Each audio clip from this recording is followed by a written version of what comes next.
acá. Y ahora sí vamos con uno de los paneles quizás más esperados de la conferencia. Así que por favor démosle una gran bienvenida a todos nuestros oradores.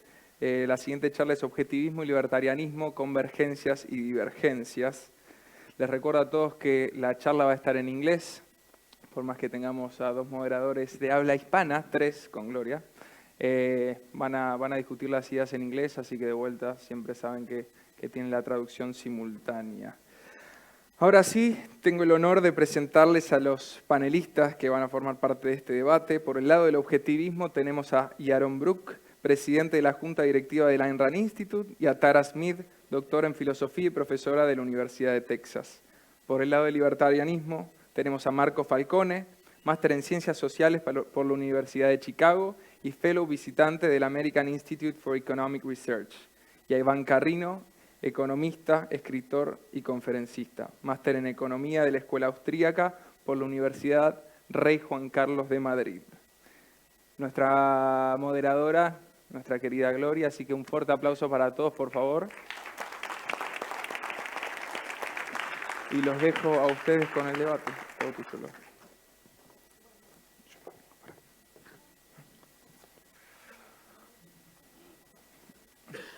Seguí hablando. ¿No?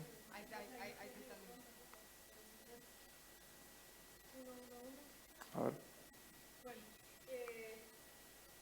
quiero empezar en español y luego paso ya a inglés. Van a estar en español y en inglés. ¿Por qué es importante este debate?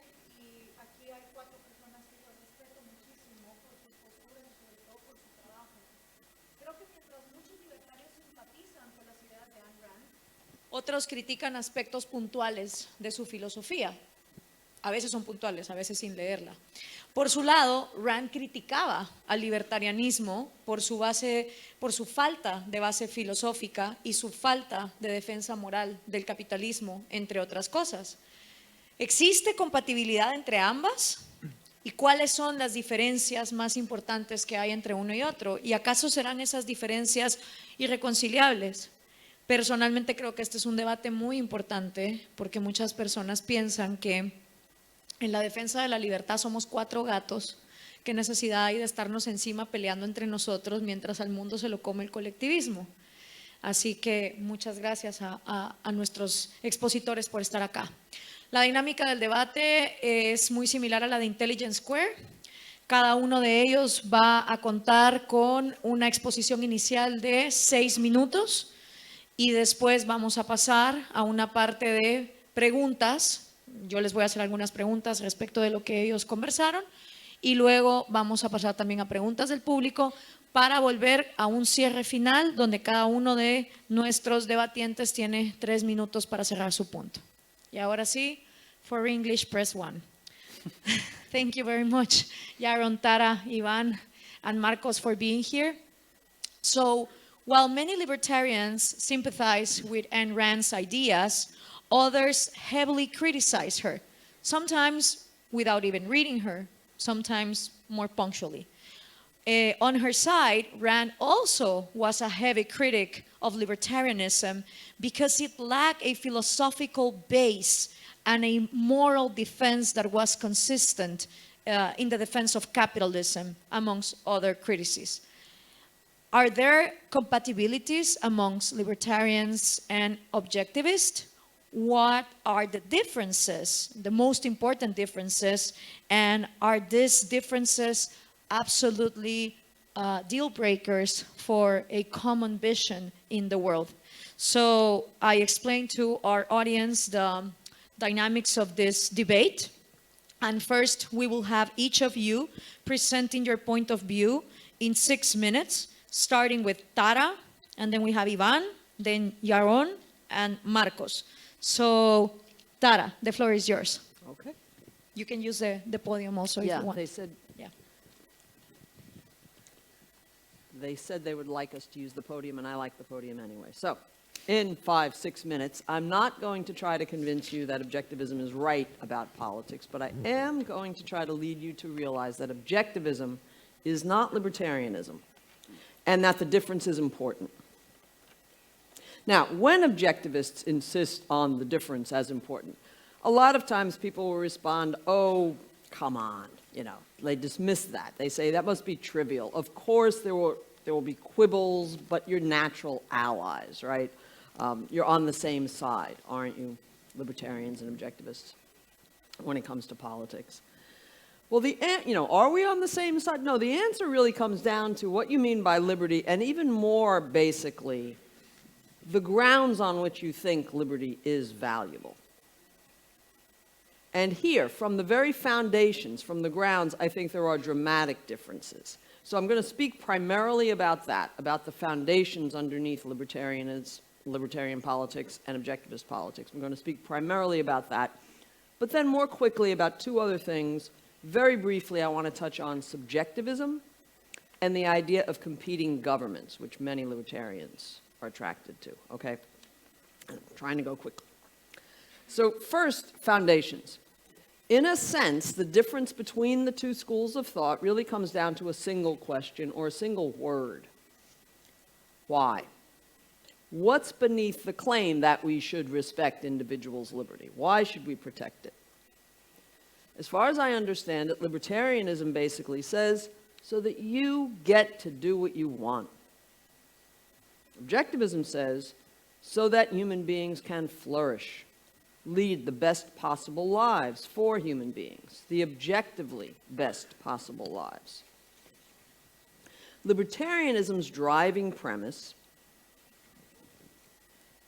is not really a premise. It's a demand. Don't tread on me. Get off my back. That's the very insistent plea from libertarians. Now, objectivism sympathizes with that desire, but it doesn't treat that desire as the foundation for political theory. Libertarianism, I think, is essentially reactive, a rebellion. It doesn't value liberty so much as it opposes the state. Its central tenet, the non-aggression principle, or sometimes called the non-aggression axiom.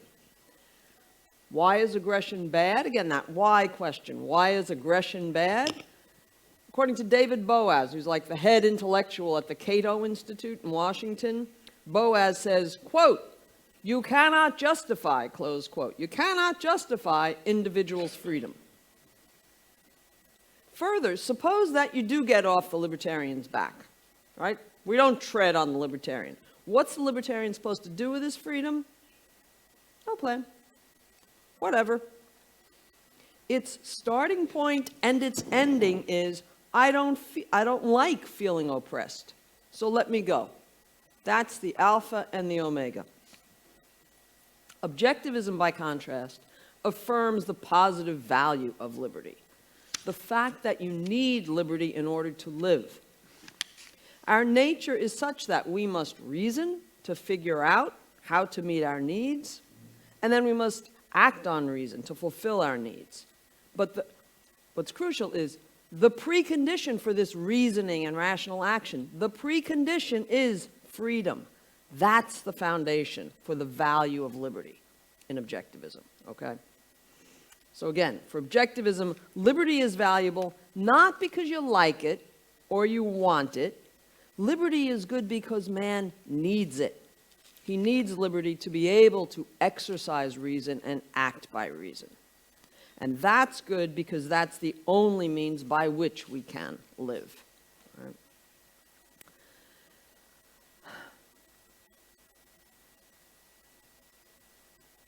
Let me jump ahead a little bit. Two quicker comments. First, subjectivism. Libertarianism, I think, is essentially subjectivist. It doesn't offer an objective foundation for the value of liberty.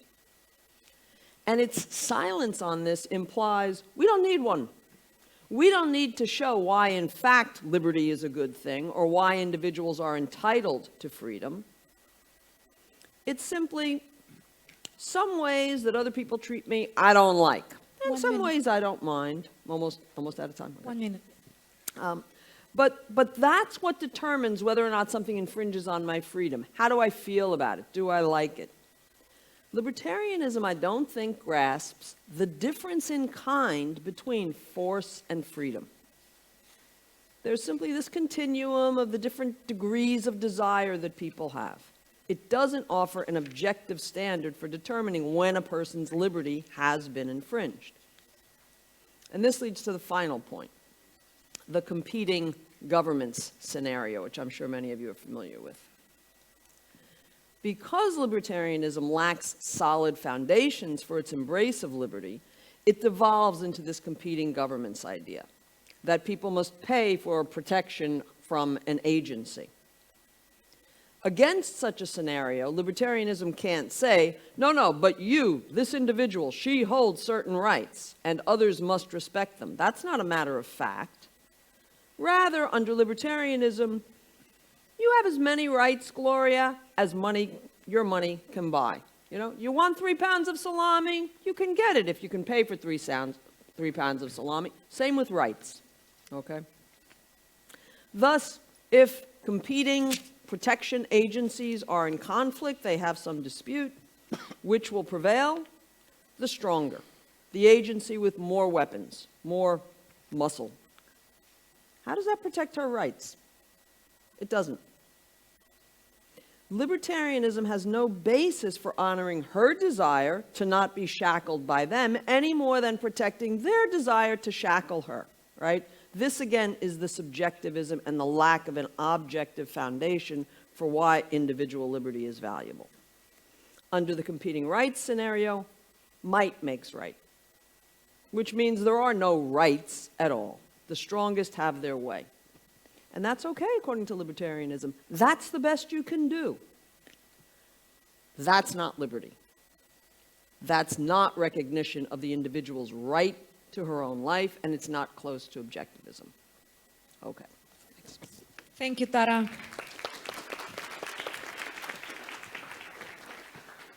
And now for the side of libertarianism, we have Iván Carrino. Hola, hola. Thank you. Hola, hola. Buenas. Hola, hola. ¿Se escucha?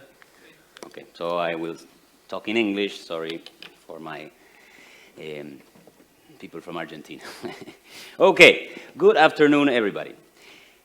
In my days as a student at the University of Buenos Aires, believe it or not, there was a certain acceptance of the fact that a market economy is the appropriate mechanism to create wealth. However, no one was very comfortable with that idea. The thing was, capitalism is based on that unpleasant, ethically inferior feeling, selfishness. Not even the followers of Adam Smith, who himself advocated for self-interest, would be willing to stand firmly for the S word. Then Ayn Rand arrived in my life. The title of her book, The Virtue of Selfishness, was already as powerful as it could be. I was in my early 20s, and the book blew my mind. But now I wonder, what captivated me more about Rand's virtue? The logic of the argumentation or the fire of her speeches? Later on, what I consider to be Rand's strength was what distanced me from her fundamental propositions. Suddenly, I became a person who had already found the objective moral truth, and I ended up treating everyone who didn't agree with me as immoral, irrational, Nazi, or communist. I did not like that. Is there something in the writings of Ayn Rand that justifies the sensation that I now share with you? I think so. The first is the absence of a middle ground. The second, what I understand as an epistemological flaw. I'm sorry. In my opinion, as much as we can agree on the moral superiority of capitalism, Rand fails to demonstrate the point. What do I mean by the absence of a middle ground? In a video passed to me recently by a young freedom lover who's here in the audience, Ayn Rand is heard speaking about altruism. And as a way of illustrating the story, there's a person observed who is removing nothing less than pieces of its own stomach to give them to others. Isn't this a bit too much? Not even the most self-perceived altruist will consider that, to be a logical way to illustrate altruism. Why such exaggeration? In addition, there is no logical thread or proof that can really convince us that this is the truth. And this is the aspect of her defense of selfishness that I found most problematic. Because she does not simply seek to state that it is morally good to pursue individual goals, but also tries to demonstrate that anything that departs from her definition of selfishness is irrational. Rand tries to demonstrate that there is a ultimate value, which is man's life. However, this life cannot be any life, but that of a rational being, which means someone who does not only survive momentarily or merely physically, who is not a playboy, but rather has productive work as its fundamental purpose. This individual, moreover, must pursue happiness, but not just any kind of happiness.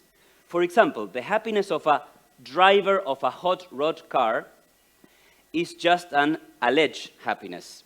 But that person is actually an irrationalist who, through a mindless kick, tries to relieve his chronic state of terror. I quoted Rand in depth here. I read now this and think, who are you to judge? To my understanding, Rand commits the naturalistic fallacy, which consists of maintaining that because something happens in nature, it must happen that way. When one applies that to the living of plants, it might work.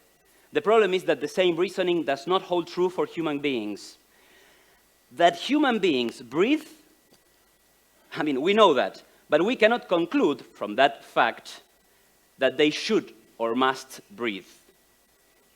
Euthanasia cases should prove this point. What happens when free people decide not to preserve their own lives? Are they irrational? Do their morals lead to fascism? I don't see how. Rand states that to live in accordance with the designs of nature is to produce for one's own survival. Thus is derived the basic social principle that just as life is an end in itself, man must live for his own sake, neither sacrificing himself to others, nor sacrificing others to himself. Some questions come to mind. What does Rand think of the person who does not live out of his job? What about the heirs? What about the sons and daughters of millionaires? And besides, what accounts precisely as sacrifice? What about collecting taxes? According to Rand, no one should demand the sacrifice of a third party for its own benefit, and if you do so, you are a looter, a robber, an enslaver, a parasite. Now, why then was she not an anarchist? Since the government taxes Joe to protect Laura's private property, this implies that the state robs off Joe to Laura's benefit. To be consistent with the proposal of zero sacrifice, everyone should protect themselves from insecurity without demanding the compulsive help of others. 30 seconds. I'll sum up. I insist. I am pro-laissez-faire capitalism and individual rights, but I do not share how Rand stands for this. For her, there are facts and there are whims, and facts correspond to the nature of things, because A is A, and A cannot be not A. But the existence of an interventionist government does not violate the fact that A is A. Neither does the life of a thief. A thief is not irrational. He is despicable, of course. But his conduct is rational, and his ethics may be shameful, but they are not unnatural. So let's wrap this up. What to do? What if ethics, it's a subjective matter after all? Are we doomed to live in total chaos? I think not. Classical liberalism doesn't tell people how to live their lives. It's just a political principle so that many moral codes can coexist pacifically. I ran out of time. I really love Rand's ideas and conclusion. I just have a difference in the foundation where those conclusions come from. Thank you very much. I hope we can debate this further. Yaron, please, thank you. Thank you. That was quite passionate. So I guess it doesn't surprise me, Yvonne, that you were a little obnoxious when you first read Ayn Rand and you treated people badly, because I think because obviously there's a significant lack of understanding of what she meant by the concept she used, and I think a lack of reading, because she addresses almost all the questions that you ask at the end about Ayn Rand. You know, as I think you would know, she was not for coercive taxation as a means for funding governments. So the whole argument of using coercion in order to fund the state, she rejected that, and that was off the table. But let me, Tara did a good job kind of outlining, I think, the core premises that are behind Ayn Rand's ideas and part of the philosophy, and I think that libertarianism lacks. And there is a deep problem here. This is not superficial. The lack of those foundations manifests itself in the fact that libertarians ultimately revert to a political system that has to be and is essentially untenable. And Yvonne might talk about classical liberalism, but classical liberalism is not what libertarianism has turned into. Libertarianism has turned into what they call anarcho-capitalism. That is what is today the determining feature among libertarians. And I think it is essential, it is necessary for it to become anarcho-capitalist, because anarcho-capitalism is the manifestation of subjectivism, of a subjective view of epistemology and a subjectivist view of morality, of ethics. There is no concept of individual rights. There is no idea of individual rights unless you have an objective view of morality. What does it mean to have rights? Where do those rights come from? How do you discover them? What is a right and what isn't a right? And ultimately, in the conception of an anarchist world, who protects them? And what guarantees their protection? The answer to the latter is nobody. But individual rights are philosophical concepts, and ultimately they're a moral concept. They relate to how individuals survive, thrive, flourish. And there is, in spite of what Yvonne said, there is a particular way in which people survive. It's not random, it's not arbitrary. The playboy is not thriving and not succeeding, and neither is the politician. All you have to do is look into their eyes, and you can see the misery there. Just look at Bill Clinton sometime. He's a great example of that. They're miserable. They're pathetic, as you'd expect. Individual rights depend on a scientific understanding of what is required for human survival and human thriving. And Tara talked about this. What is required for human survival is the use of our mind, the use of our reason. What individual rights do is protect our ability to think, our ability to reason, and our ability to act based on those ideas, those evaluations, based on our reason. It protects our right to act based on our own judgment. That's why we have individual rights. They don't come from God. They're not implanted in you by nature. I don't know if you've heard of this guy, Yuval Noah Harari. He's very famous. He's everywhere. And he says, and this is the kind of, this is kind of the leftist argument, right? The anti-rights leftist argument. He says, when you dissect a human being, you don't find rights there. There's no rights anywhere. You can look and you can, that's a stupid argument. But that's what happens when you don't understand where rights actually come from. And libertarians can't. Because without assuming that there is a particular nature, the particular requirements of human nature for survival, then rights are just arbitrary things that show up and you either protect them or you don't, or you trade them in a marketplace. And if my agency permits certain actions that your agency thinks are violations of rights, we negotiate around them. But there's no objective conception of what rights are. 1 minute. And as a consequence, they are traded. They are, by necessity, violated. And they will, the whole concept of rights would disappear in a world like that.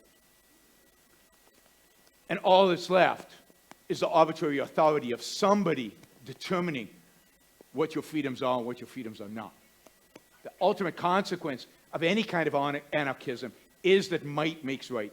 That is a consequence of any subjectivism. If we don't hold reason as our standard, if we don't hold the objective standards for human flourishing and human success, then it's just whoever can muster the most force is going to win out.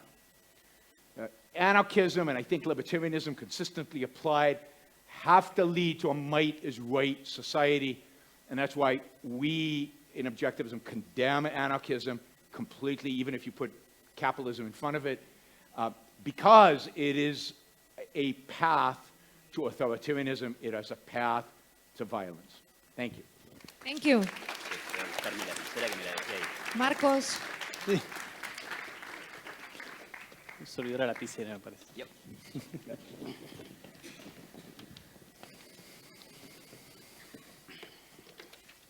All right. Thank you, first of all, Maria, for the invitation. I'm very glad to be here. Like Ivan, actually, I started out back when I was 15, actually, with the virtue of selfishness. A friend at our local version of the Libertarian Party, actually, gifted me an old copy of his. And I started reading it. I used to hide it from my mom because she once saw it. She saw, you know, the title, The Virtue of Selfishness, and she was like, "What are you reading?" So I was like, "Nothing," you know. But then I kept reading. I'm no expert on objectivism, and there are plenty here who are. So I will not try to explain anything concerning objectivism. Instead, I do want to explain what is to be liked about libertarians, according to me, and how libertarianism relates to objectivism. And to start, I think I agree with Ivan's main point that Ayn Rand has sometimes just gone too far. In a 1971 interview, for example, she said that libertarians were even worse than the left, mainly because many liked anarchism. And here's an interesting point. Anarchism has been discussed here. I'm not sure why objectivists or Ayn Rand dislike anarchism, the idea of anarchism so much. My read of it is that if we're trying to liberate people, we may very much like the idea of having no one in charge of us. And I actually found this to be the message of Atlas Shrugged, The Fountainhead, and other stories. Of course, many people who could like this scenario of having no one in charge also worry that in such a scenario, you know, mobs could come for them, after them, society could fall into civil war. And I feel like this is pretty much the way people become libertarian from that side, right? They like anarchism, but they think society is not just there yet. It's not ready to accept what the consequences of anarchism would be. And so they accept some sort of minimal government. Agreement between libertarians and anarchists may be close in terms of their utopias, maybe, but they're definitely not the same. There's definitely a difference there. Libertarians want freedom, of course, and they think of it in negative terms. If you follow the framework of Isaiah Berlin, they want everyone to be free to do whatever they want, like it was discussed here, as long as they do not violate other people's rights. But those rights are defined as the things that cannot be done to you, that neither the state nor others can do to you. This is a different read from other people who consider rights to be what you're entitled to from the state or from others. But anyway, my intuition is objectivists would like this way of talking about goals and rights, but I guess they don't like it. But not all libertarians will believe, and maybe not even most, that government can be voluntarily funded, that it can possibly be voluntarily funded, which is a possibility that is entertained by objectivists, if I'm not mistaken. Nozick, who built the quintessential libertarian argument to which Tara and Yaron were referring to, said that government could be conceived as having arisen spontaneously, but that's about it. If compared to anarchy, government will be, for many libertarians, the lesser of two evils, but it will always be an evil. It has to be an evil. If libertarians think of a fully free society, they will very likely think of an anarchist society. They just don't think society is there yet. And this leads me to a common problem, I think, actually, both libertarianism and objectivism share, in my view, which is the lack of certainty as to where to stop. Because anarchists have one clear goal, anarchy. But what can governments do in libertarian or objectivist settings? I find that there's a lot of room here for debate, and limits are very hard to establish in a non-arbitrary way. But I feel like this is more of a problem for objectivists than for libertarians.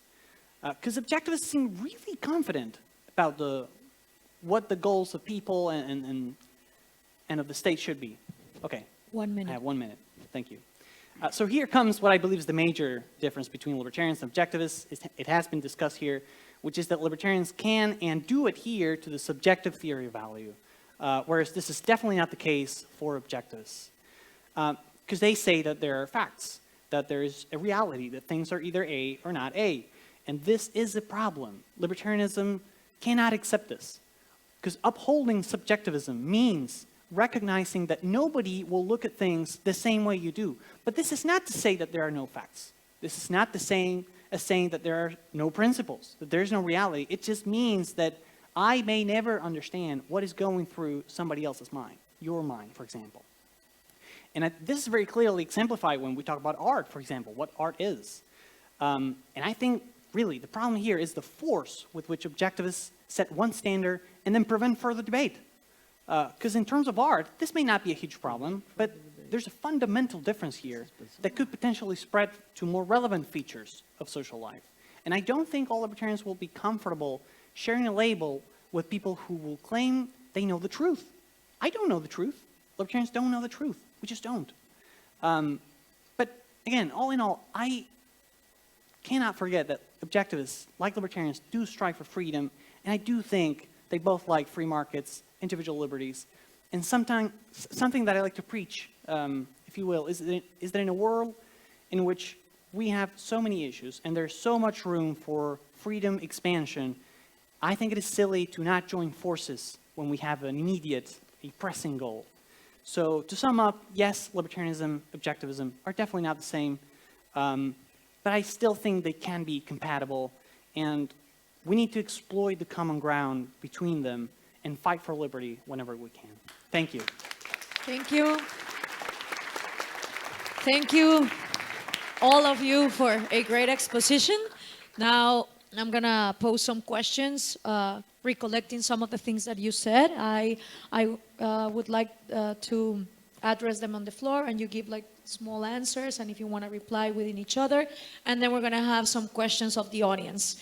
So I think that it is clear that objectivism is not libertarianism, that no objectivist is a conservative, no objectivist is religious, and no objectivist is a communist. But in libertarians, you can have religious libertarians, you can have even anarcho-capitalist Catholic libertarians. I don't know how that works. It's like with no government, but a police that will persecute you for having abortions or taking drugs. You have left bleeding heart libertarians as well. Within objectivism and libertarianism, it's clear the difference that libertarianism approaches more to traditional conservatism, maybe sometimes even state mercantilism. Yet, when we watch the news in the United States, they place Ayn Rand as a conservative. And this is something that goes from Fox News to CNN, and I wanted to ask Tara, why do you think that is? Why is it that Rand is portrayed as a conservative, even more than some libertarian women that are, working for the Cato Institute or other institutions? And also, why is it that no Marxist feminists recognize in Ayn Rand such a revolutionary woman that had really advanced ideas on things like sexuality, abortion rights, especially for that decade? Mm-hmm. Well, there are a few things in there. I don't know why Marxist feminists, well, I mean, in some ways it seems obvious to me. Rand's ideas are not about being a woman, right? They're radically challenging what even the Marxists, feminists, almost enough said vis-a-vis Ayn Rand's ideas. She advocated individualism, right? Not feminism per se. I mean, she was all for women's rights, properly understood, right? But I mean, Marx. So one level of answer is simply Rand was challenging radically all sorts of prevailing ideas from across the spectrum, left and right. So I think, and what she had to say was not at all attractive to Marxist feminist people. In terms of the way she is portrayed as a conservative, which you mentioned often in, for instance, the American media, a couple of things. The leftists, they love to smear conservatism, so that's just an easy, convenient category to pin her, oh, she's just like another of those conservatives. But it's not that the Fox News on the right wing embraces Ayn Rand. They won't have this man to speak anymore because she's such a threat. Because a part of them realizes she is a threat. She is really challenging our foundations, our ethics, right? And she was certain of herself. Yes, that didn't mean she thought she was infallible or that other people could not be right about anything. She learned from other people. But she thought, and Aaron Smith spoke about this off and on in both of his lectures the last couple of days. You know what you know. Show me what's wrong with what I claim to know. Wonderful. Then I've learned something from you. But the resistance that some of you, either of you, I'm forgetting right now, I think expressed to, but she's, in effect, these were not your words, she's so damn sure of herself. She's trying to figure out what's so, and she was bold in saying what's so, and I think that threatens people across the ideological spectrum politically and across just the cultural spectrum morally. So I think that's that is definitely part of what I know turns a lot of people off about her. Ivan and Marcos, you talked a lot about doing common effort and finding the common ground. And it seems to me that objectivism is hard because it requires you to drop your faith. And it also requires you to be the best hero that you can be. It's not that you can only be free and, like if you want to be lazy, like some libertarians, like don't threaten me, but I'm not required to be the John Galt of my life or the Dagny of my life. And also libertarianism doesn't require you to drop your faith. In fact, you have people that think that don't threaten me means don't tread on my Christianity and my way of looking at the family only as the normal heterosexual family. So politically, isn't it more convenient for libertarians to have alliances with the alt-right conservatism that has more fans in Latin America than trying to find common ground with objectivism? You want to start? Oh, yeah, so is this working? Yeah. Yep. Okay, great. I do believe in common grounds, and there are so many. Two things. Rand herself was not the biggest fan of homosexuality, but let's not make a fuss out of it. Old times, okay? I know that objectivists are totally okay with private people's life, so that's it, done. But here's the thing that Tara mentioned that will address your question. Tara said, libertarians defend people doing what they want. Objectivists defend people flourishing. And my question is, or my criticism is, what is the objective standard of flourishing? I want to do what I want because I have my own concept of flourishing. I don't have to be a superhero. I just want to flourish the way I think I can flourish. We cannot impose our values to others, not by force, but by persuading them that they should change their ways. Ways need to be accepted, and all of them should be accepted, and we can even learn from different ways.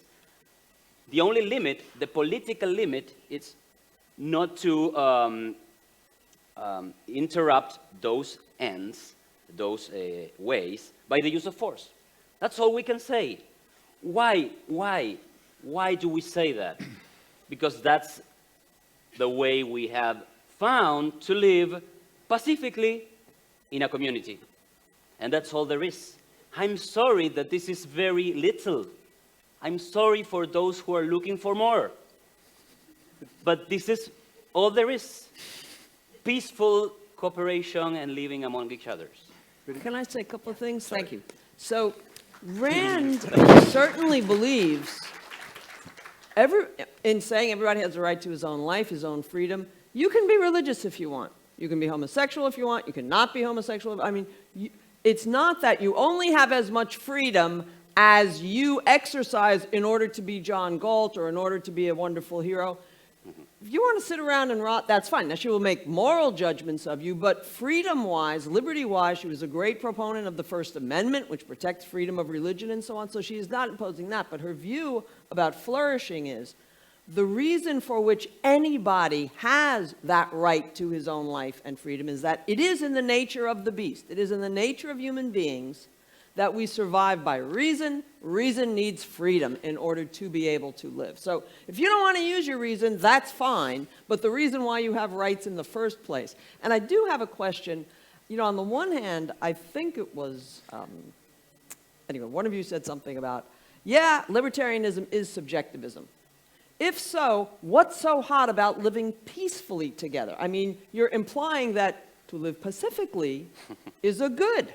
It's a good for those who want it. I mean, on subjectivist grounds, it's a good if you want it, and if you don't, you know, and if you like it. But if you don't, if you'd rather have Gloria be your slave, and you're bigger than Gloria, you got it, according to the subjectivism that libertarianism embraces. On that line, there was something you mentioned. You said you have rights as long as you can pay them within libertarians. That's and I'm seeing something in Latin American libertarianism, which is there's a lot of money funding religious libertarians that are telling you, don't tread on my Catholic way of looking at life. And there's a lot of money on that. So it's not only that if libertarians allow from anarcho-capitalists to minarchists to religious people to not religious people and having all that variety, isn't it true that eventually the one that gets more money gets to have the tune on what is the libertarian fashion of the moment? So I just want to comment on what Yvonne said, because, I mean, it's a huge cop-out. I mean, you guys are saying, here's our political theory, and everything below politics. Whatever. Who cares? There's no knowledge. There's no truth. There's no reality. There are no facts.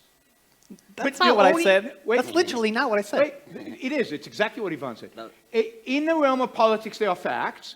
There's things that work. In the realm of economics, we know what works and what doesn't. There's actually a science of economics.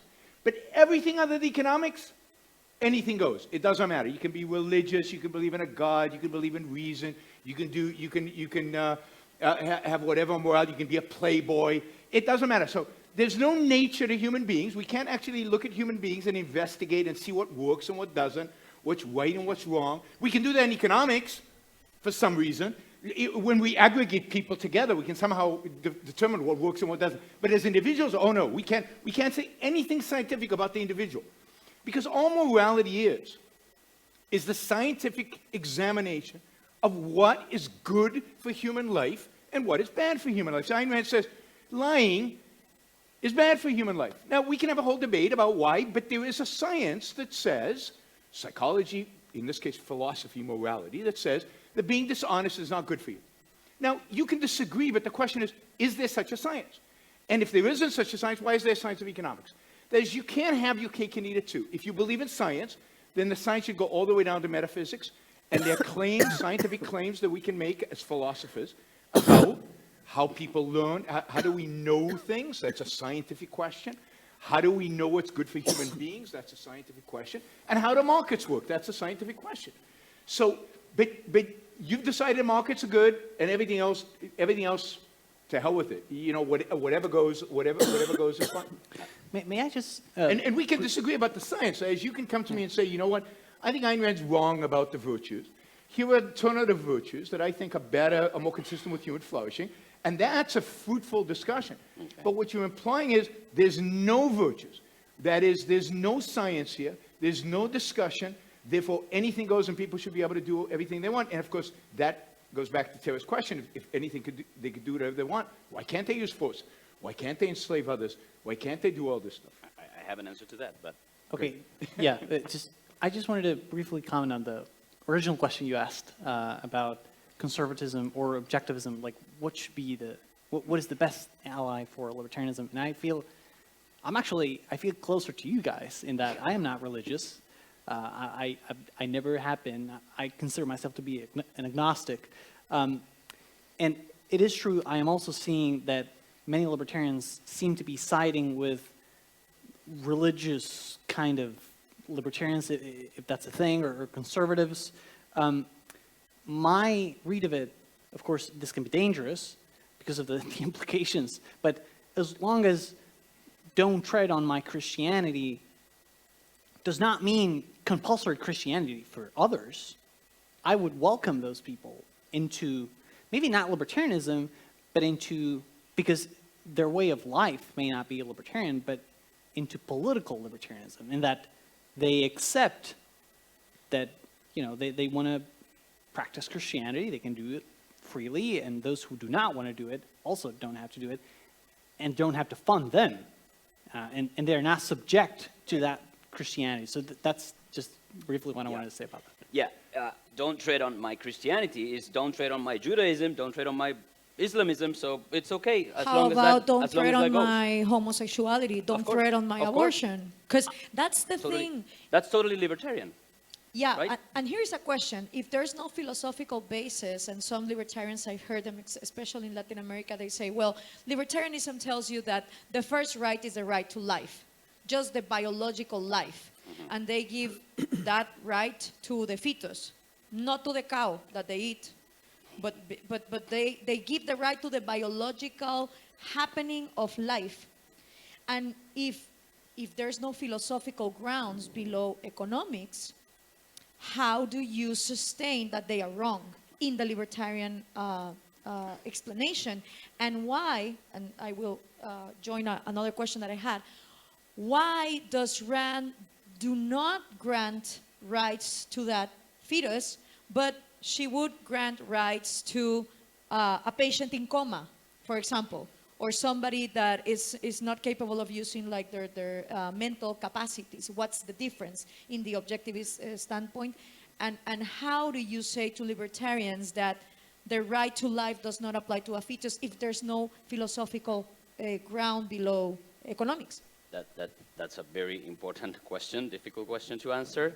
Let me address first what Yaron said, because I left out of my initial statement a paragraph which I think answers. Because what you said is, you have this political theory, and you know that economics is a science, a means to an end. But then anything apart from that is just, you don't give value to that. That's you're accusing me of that, let's say.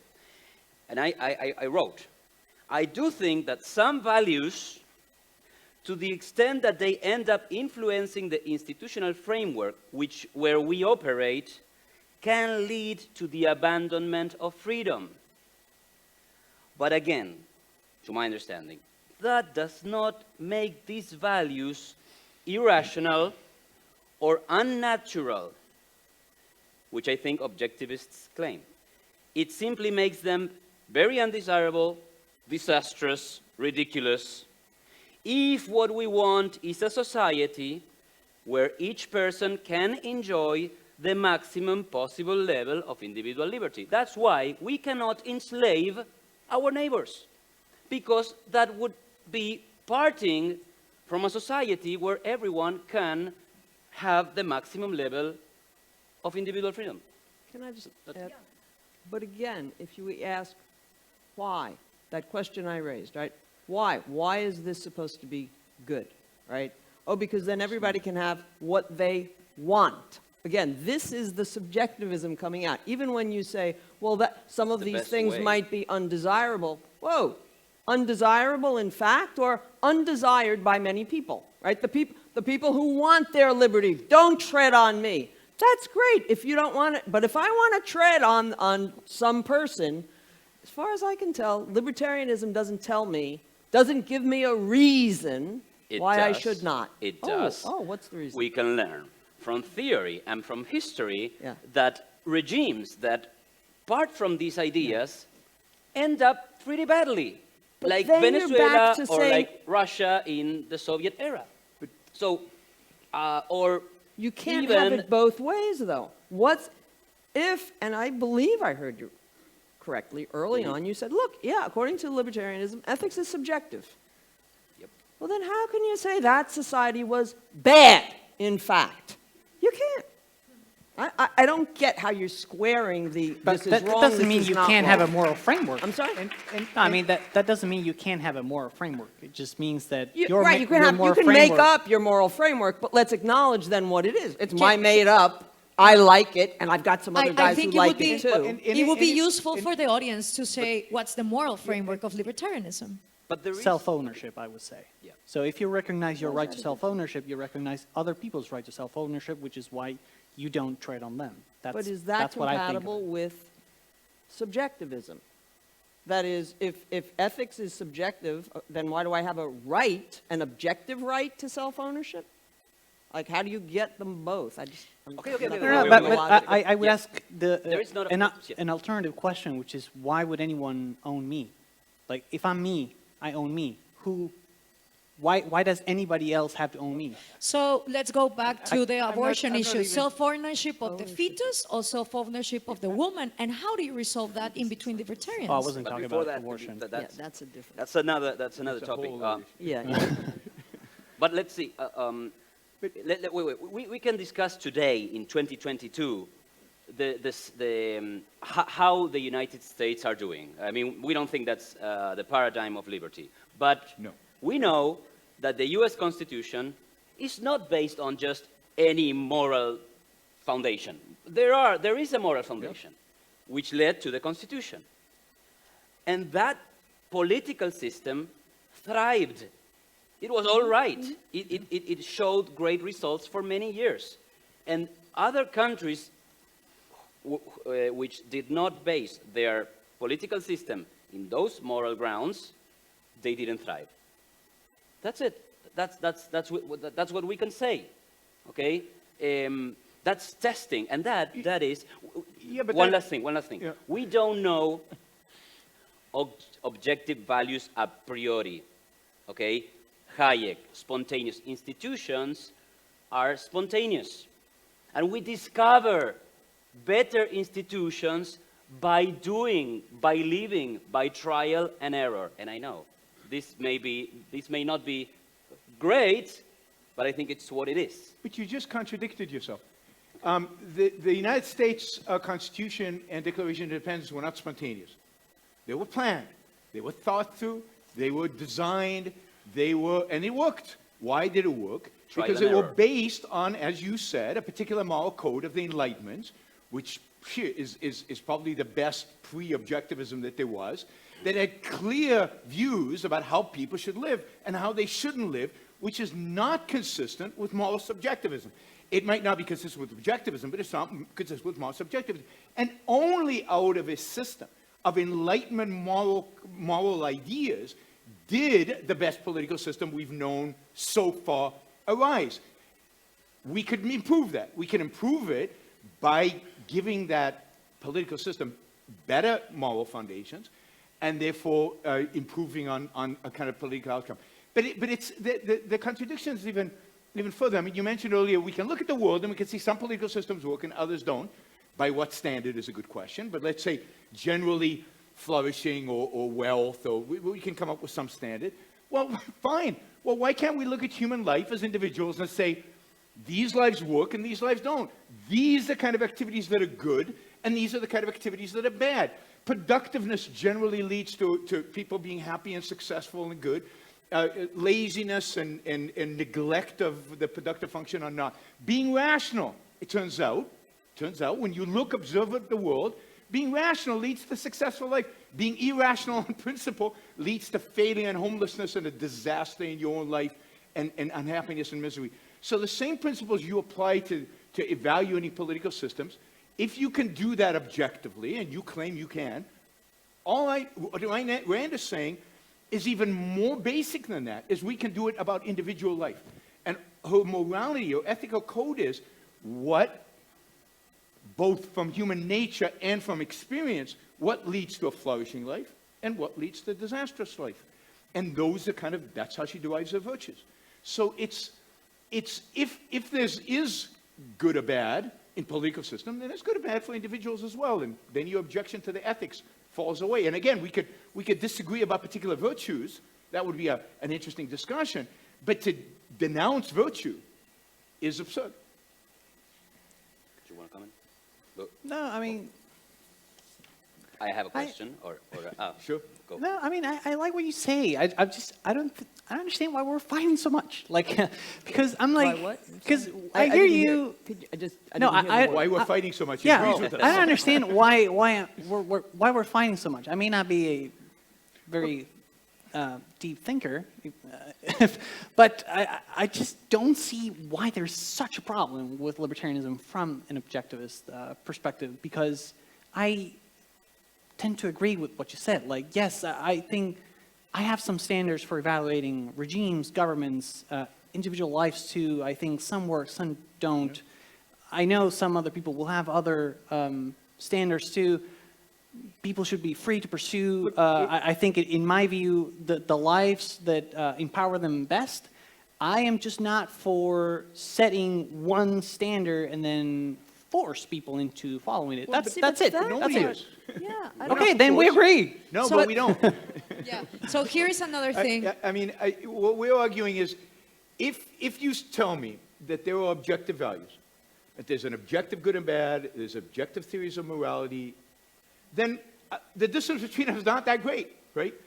I think the problem with libertarianism, not with you, but with libertarianism, is that that's not what you're saying when you represent libertarianism. That libertarianism takes the position, as Rothbard does, and so many libertarians today are Rothbardians rather than Misesians, because I don't think Mises necessarily takes, and certainly Menger I don't think takes this position, but I do think Rothbard does. When libertarianism says values are completely subjective, not just economic values, all values are completely subjective, because in economics we might agree, but all values are subjective, then there's a conflict, and then there's a real disagreement, because we believe that ultimately the system you will build is a failure, and the path there is bad, and it's bad for individuals. But you can do like totally factual statements about smoking or having alcohol, because there are doctors that say, well, this will alter this part of your organism. But so what? How is that relevant to a person living his life as he sees fit? Going back to the Constitution of the United States, where does the Constitution says that you cannot be a playboy or that you cannot be the owner of a hot rod cart? So You're I mean, confusing ethics with well, politics. Of course, that's it. politically, But the moral and Terra grounds, said it. but the moral grounds of the Constitution are not Randian. They are more closer to libertarianism. Just do what you want. Don't tread on me. No, it's not. It's, the principles of the Constitution are based on the idea that human reason is a requirement of human flourishing, that to reason is to be human, to be rational is to be human, and therefore what we need is to protect individuals' ability to think and to act on their own behalf. That is objectivism, and objectivism doesn't say, if you're not moral, if you don't live by these 7 virtues, we're going to put you in jail. That's absurd. Nobody's ever said that, I know. and nobody ever did. You know, as Teva said, You can be Christian, you can be, you know, we think it's a mistake, we think you're going to have a rotten life as a consequence, but you can believe in whatever voodoo you want to believe in, as long as you don't violate other people's rights. I actually think that some of what might be coming out is a misunderstanding of freedom. Or like, right, because Rand thinks there's an objective case for respecting individuals' freedom. That means the freedom to practice whatever goddamn religion you want to practice or whatever philosophy you want to practice, as long as you don't infringe on others. But you see, if, as a libertarian, one doesn't understand the foundations of freedom and the true nature of freedom, and something I said very quickly in my opening remarks was, I've really come to think that libertarianism doesn't understand the difference in kind between freedom and force. It is all just a matter of what I want. I don't want people telling me that I'm wrong. Is very different from, well, you might not want people telling me that I'm wrong, but I have a right that people don't force me to do what they think is right. But that's a big difference. And it seems as if some libertarians are very uncomfortable with even being told, you know, there's an objective truth and you're wrong about it, even if I get to live my, you know, I'm free to act objectively. But that is I think not, there might be some let's say deeper- it's not the problem. I'm sorry. She says that if we pursue our wants and desires, and that's just the purpose of life, as opposition of the productive work, wants and desires, then we will end up in total chaos, like fighting each other. And John Stuart Mill, 1859, do as you want, live your life the way you want, as long as you don't harm others. So you're saying kind of the same, but that wasn't Rand's point. Rand is not saying, of course she respected everyone, but she said, if everyone pursues their desires, then we will have a clash and a conflict. And that is not true. That is not true in a libertarian society. In a classical liberal society. I'm not advocating anarcho-capitalism here. Well, that's good. Okay? Yeah, I'm not. I mean, Let's go back to anarchy. May I just briefly? I think maybe the main issue here is that we are speaking about libertarianism as if it were anarchism, and I still don't see that. I see why libertarians would like anarchism, but I don't think all libertarians are anarchists. I really do believe that libertarians do sense there's a problem with anarchism, which is why they're not anarchists. I think anarcho-capitalists, which is a version of anarchism that we will refer to, I think there's very few of those people. I think you're arguing against them more than against libertarians, because libertarians will accept some sort of minimal state, that's Nozick basically, to defend those rights that we were talking about. And I was just thinking about what Tara was saying about people wanting something and then claiming from that they have a right to that. Because I mainly care about practical consequences of this debate. Maybe that's different from your perspective, but what would be the, let's say you don't have a right to having people not telling you what to do. What are the practical consequences of that? Would you tell people what to do? I'm not quite sure what you mean. Like, I don't want people telling me you're wrong, you say. Well, and so that you means see, that part of what there's I a got right from both of your opening comments, because I think one of you said, you know, there's no middle ground. That's a real problem with objectivism. And the other of you, I think it was you, Margot, said, it goes too far, right? And so both of those are on that, yeah, it's all a matter of degree. And objectivism gets carried away because it believes in truths and so on.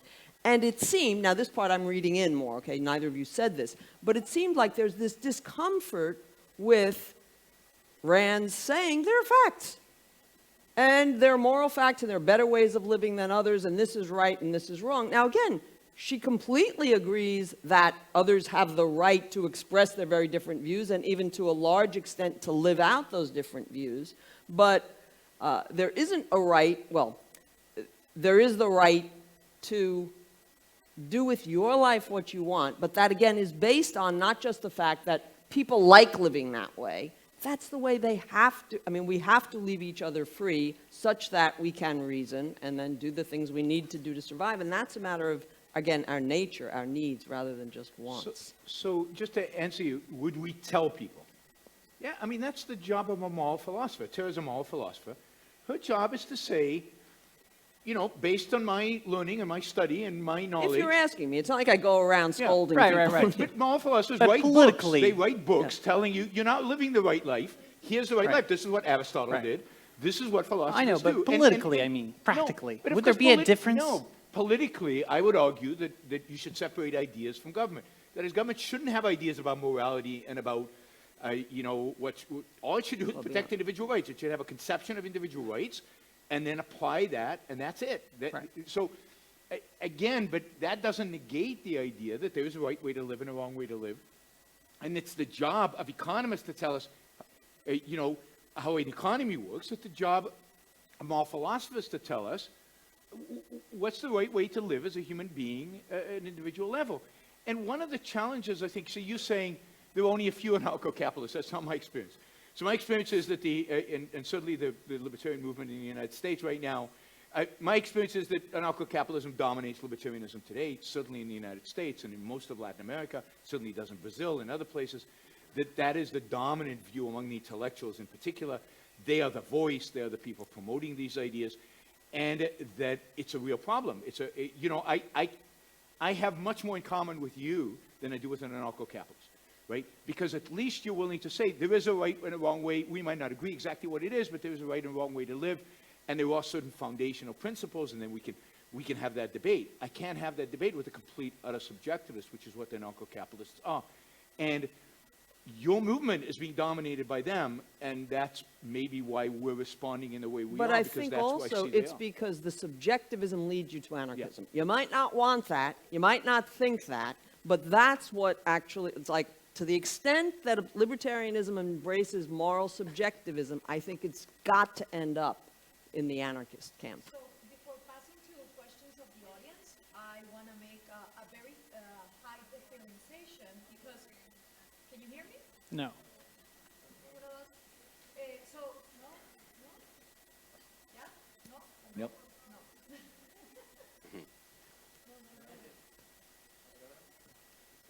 Okay. Go at the podium.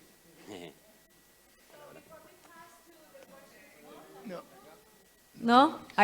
So before we pass to the questions of the audience, I think that the debate just turned into something that it's very important for you to take into account. Because Yaron just said, libertarianism is being dominated by anarcho-capitalism, at least in the United States. We can all agree, if we're from Latin America, that we don't know what libertarianism is turning in this continent. We have minarchists, we have anarcho-capitalists, we have religious anarcho-capitalists. So the differences, I think, are important, because wherever you go in the world, if you speak to an objectivist, you know what you will have.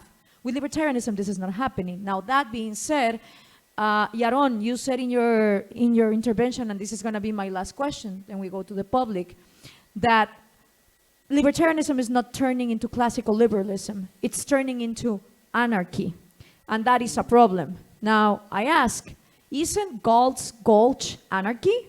Because they just abandoned society and went to live in this valley with no government whatsoever? Weren't they happy? That's my first question. And my second question is, if objectivists have this moral standard to live, aren't they hypocrites when they relate to people that do not hold those objective standards, like, let's say, religious or communist? Like, how does an objectivist live in a society where there are no more objectivists? And isn't Galt's Gulch an expression of anarchy that works?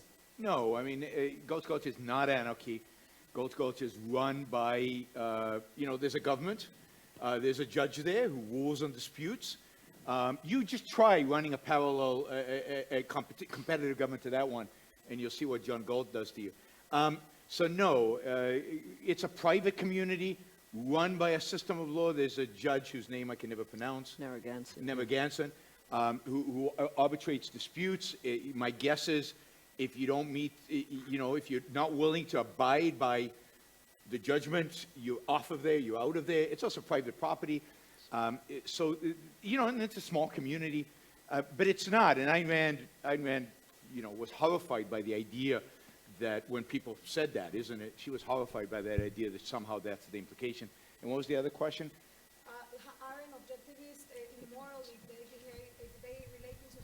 No, I mean, we relate in society with all kinds of people. We relate on the basis of trade. We get values, we give values. We have a tiny little group within a society that basically disagrees with us thoroughly.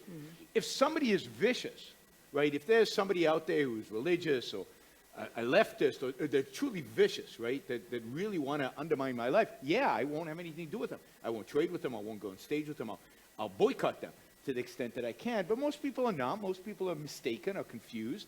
And even when they hold bad ideas, we live in a society where bad ideas are the dominant force, and we interact, as long as we interact on a basis of trade.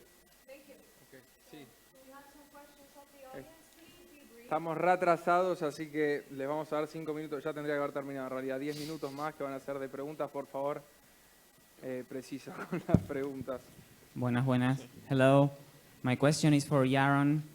It has to do with epistemology. Libertarians say that values are always subjective. They say I pursue my values, you pursue your values. They are subjective. Everybody has different values. But can you explain to Ivan or to Marcel, I don't know, that values can... That's Yaron's explaining. Can you explain that values can be objective? I mean, we all want to live the longest and happiest life possible, and for that purpose, we need reason. It is a requirement, and we have to be objective and live according to facts. I cannot just go outside and start smoking because that is not living objectively. I don't know. I'm not going to condemn uniformly all smoking. Okay. But Ivan did say, smoking is bad for you. We know that. That's a fact. The doctor can tell us that. And my argument is that is true of a lot of things. They're optional values. They're things that are optional. But there are certain things that I can tell you at the same level of precision that a doctor can tell you about smoking that are bad for you. Being dishonest as a strategy in life is bad for you. It's going to result in you living a horrible, pathetic life. Yeah. I can guarantee that, and if anybody doesn't believe me, you can try it. Just try it for 2 days. Just systematically lying, and you'll see the consequences.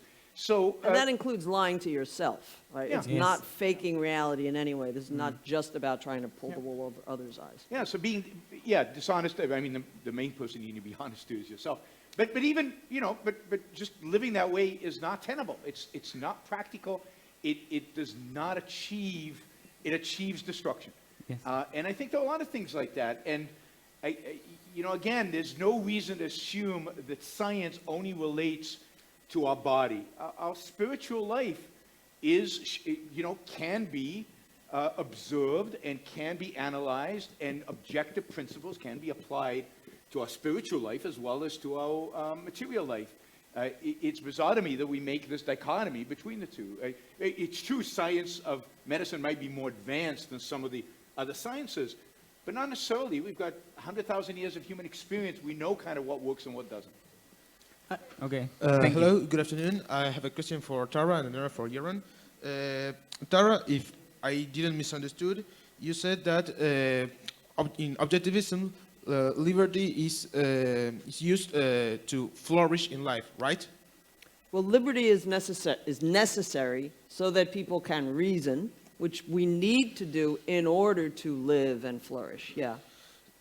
But if due to technology development came a better way or a more optimal way to develop in life and flourish without liberty, that is contrary to liberty, wouldn't in objectivism, if they were in reason, no longer embrace liberty? Well, okay. If I follow you, I don't follow you, in a certain sense. Because it's like, yeah, if the universe were completely different from the way it is, if man's nature and technology were different from what they are, could you imagine an alternate universe with an alternate ethics? Yeah, I suppose so. But technology is itself. So, I mean, even if one sought and thought, we could come up with technology that's going to make it easier for human beings to live and flourish. How are you going to do that? You're going to do it through reason. How am I going to reason about that if the state is oppressing me? If the state is oppressing me, or if my neighbor whose might makes right, again in the libertarian system, is oppressing me. So you're going to, even to develop technology, you're going to need freedom because it's reason that will come up with that for us. And sorry. Vamos con otra. Sí, acá, últimas dos. Me encanta ser el maestro de ceremonias acá. Me quieren matar todos. Da para 2 horas más, pero vamos con 2 preguntas más. Okay. My question is to Tara. So, with so much debate, maybe I got confused, but to my understanding, both positions seem to desire a very similar form of government, but the difference radicates maybe in that libertarians... I'm sorry, could you speak a little slower? I'm just having a little trouble. Sorry. The difference maybe radicates that libertarians seem to deny that what is a better way of living, while objectivists say there are better ways than others. But, so my question is, does every subject have the objectivist a scale of something that is best or worse? For example, is it best to be heterosexual or homosexual? Oh. Well, this in a way relates to something that your own said just a minute ago. There are many, what you referred to as optional values, that is, human beings have a certain nature, and there are certain things that we've got to do in order to fulfill the needs of our nature. And those don't come from a matter of taste or what society you grew up in or whether or not you're a man or a woman or so on. But then there are many choices where they're legitimate choices within a certain range, as long as you're doing the kinds of things that are necessary to flourish as a human being, such as being purposeful, developing self-esteem, right? Having pride, practice being honest, being like there are certain basics they apply to everybody. Then within that, there's a lot of range for preferences for different lifestyles, hobbies, and so on. And again, it's within a certain within the boundaries that are set by our nature. And certain sexual practices would come into that, as well as just hobby preferences and how you like to spend your vacations. Or, Thank you, Tara. Una más, última. Perdón. Being influenced by Hayek, my question to you is, any of us? Whoever. Whoever wants to ask, mainly the objectivist. What has objectivist learned since Ayn Rand's death? How is this philosophy evolving, if it is? Well, so objectivism, co-objectivism, the name refers just to what Ayn Rand did.